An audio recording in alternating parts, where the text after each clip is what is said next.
Alright, a very warm welcome back everyone. Today I want to talk about another beat, so let's go.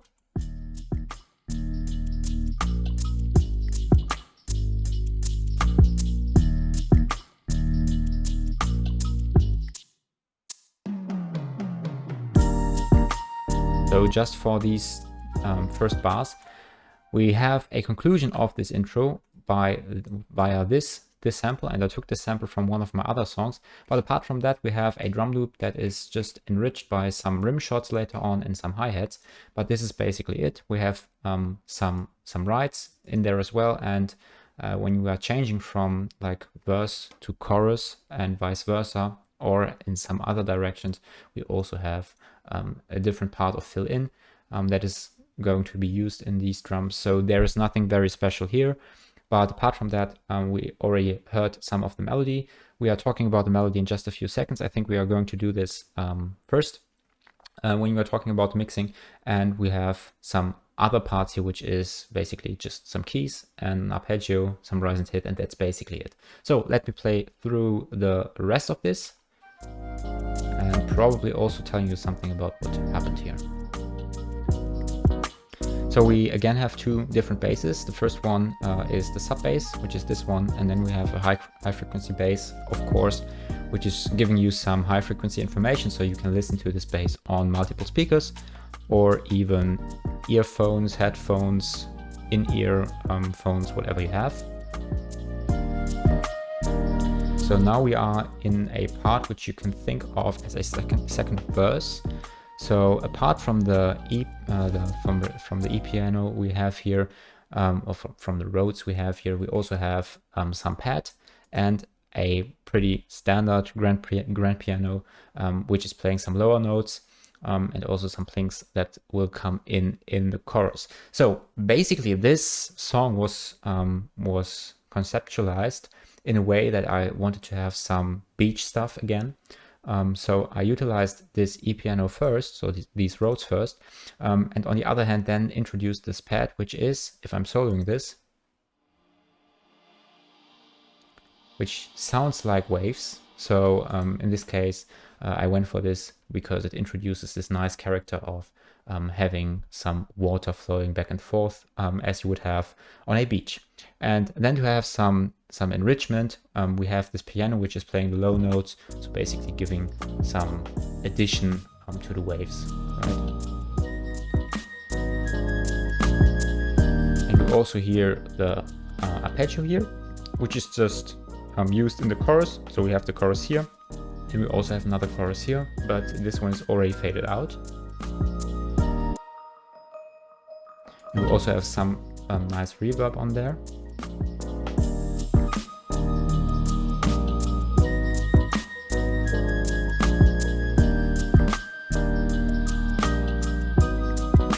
I'm just going to let these 4 bars play because I hope you can hear something.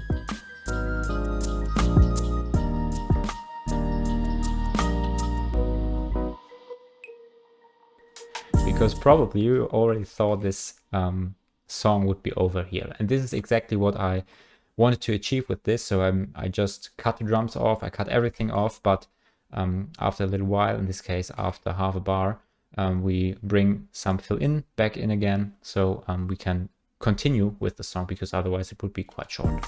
And the same thing happens again, so we have some sort of verse, which is then again enriched in the second part of this verse, and then we go in the chorus again.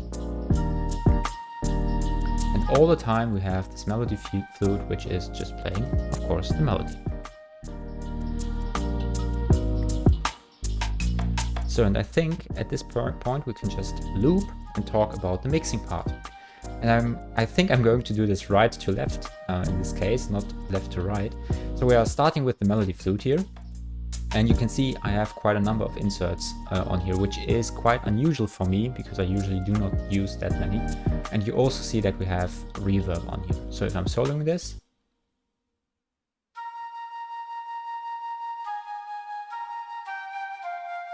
you can hear that the reverb is on there, and in this case it makes the flute come from very far away. So you can actually get the idea that this flute is playing somewhere over the ocean, and like the waves carry the signals and the sounds this flute makes to you.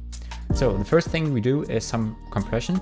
In this case, we have auto gain enabled, so which means that we compress and then the compressor brings the volume up again by the part that was lowered here. So just to keep some of these transients in shape and not overwhelming my whole arrangement. This is why I'm doing this compression here, and it's not that massive. We only have 3.4 decibels.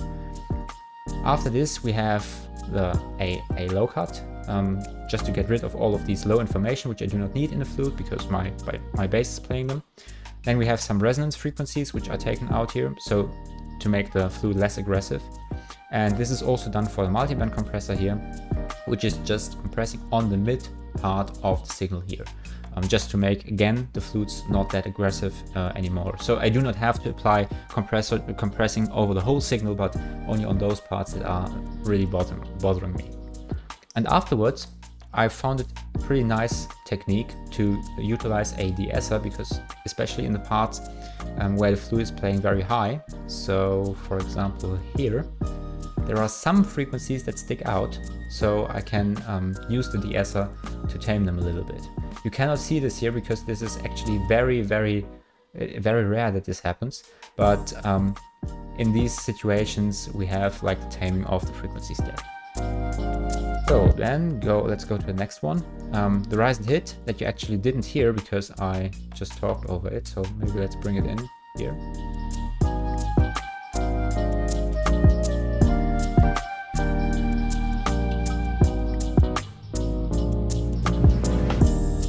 I just wanted this not to be that static, so I decided to go for an auto pan, which pans the stuff a little bit from left to right, very slowly.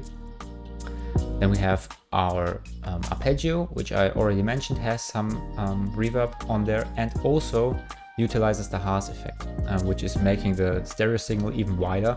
And you can just use this template or this preset for this. You can copy this if you want. And also some auto pan to make this again flutter around in the space, also from left to right here. And this is basically it for the arpeggio. And then we have all of these pianos, or let's say keys, which all utilize reverb. You do not see this on the Rhodes here, but the Rhodes utilizes this in the instrument itself. And for the other ones, for the pad here, it's just a matter of how you mix this into the context, so it fits well. And in this case, these were the settings I found were most suitable for this.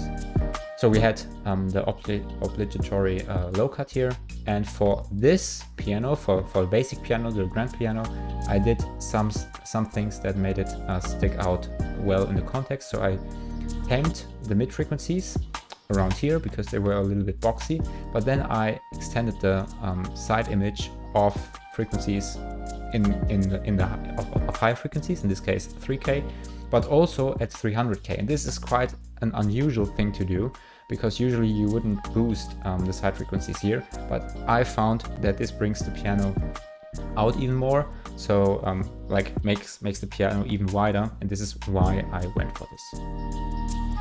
Before the piano pling, we again have side image enhancement, but then on the other hand some resonance frequencies here that I have had to tame, and on the other hand some mid frequencies to tame here.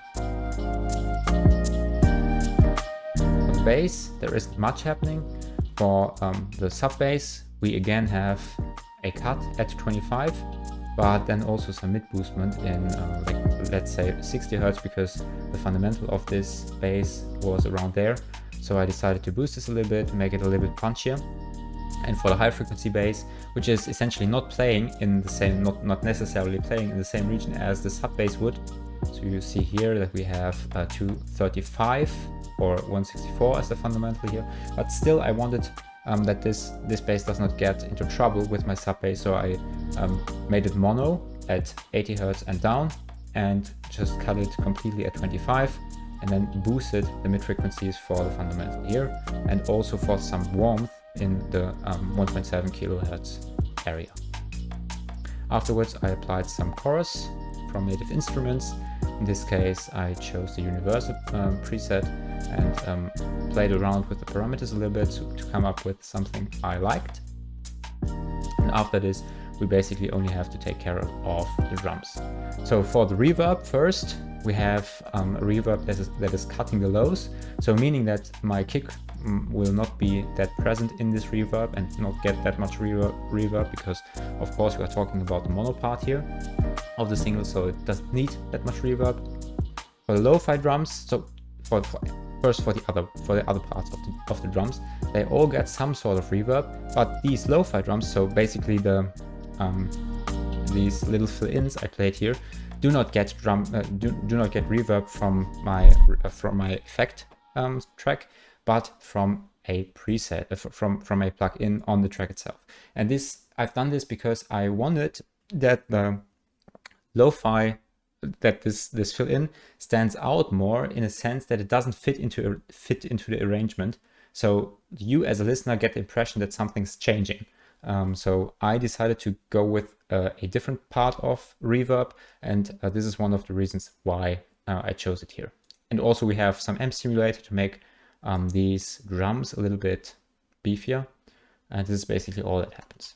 For the right, we only need some taming of these transients, which is why I used a compressor here. You cannot hear this because the right isn't playing. For my sample from the very start, I made it fit into the arrangement with some low cutting again, and then I applied some saturation and some distortion, and I think this fit very nice. Then close hi-hat and shaker both utilize a low cut and again boosting of the side image in the high frequencies. I think I just copied this and moved the frequency around, but also we have some saturation here just to make both stand out a little bit more and add some harmonics. And for my snare, because the snare was very aggressive at first, I just decided to tame the transients and then afterwards compress the whole stuff again. So just to make the snare fit in with all of this. Yeah, and I think this concludes the beat in this. So beat from this part. Maybe I'm going to let you listen to the last few sections